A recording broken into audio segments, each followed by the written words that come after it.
Calories are a whole nother thing. I'm not a fan of calories at all. That's not a good measure.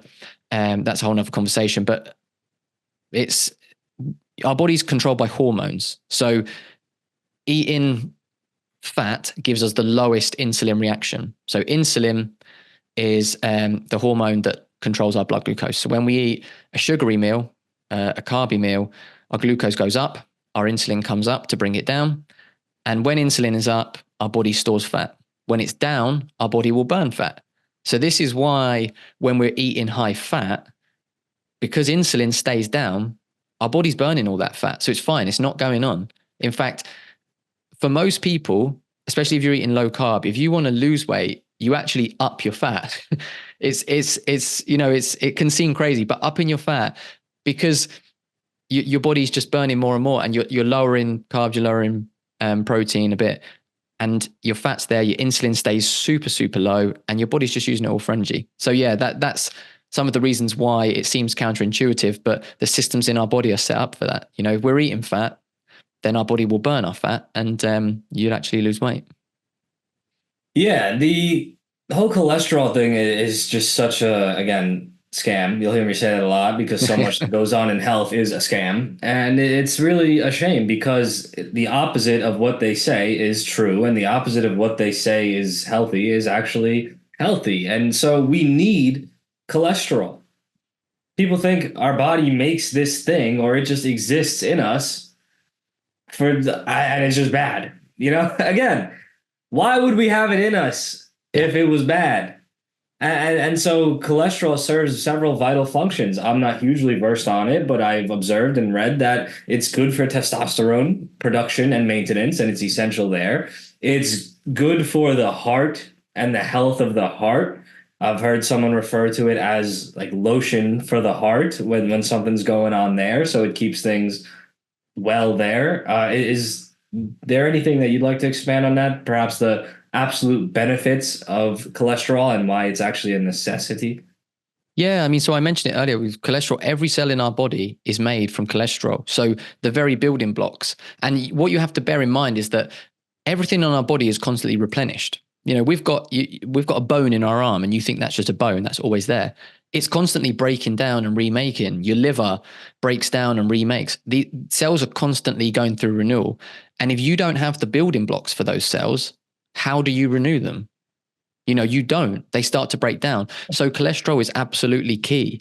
And as you said, rightly so, for the heart, for hormones. So hormones in general, again, you can't make them without cholesterol. So you need it.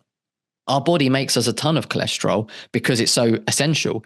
But, we need to take in some dietary cholesterol as well to build on that. Our brain, the brain is 60% fat, most of that being cholesterol. It's essential for good brain health. You find lots of people with low fat diets that their brain health is not that good. It's a big what you call indicator, or a big risk factor of having mental health issues is eating a really low fat diet, or vegan diets as well is a big risk factor for that, because they're not getting enough cholesterol and fats.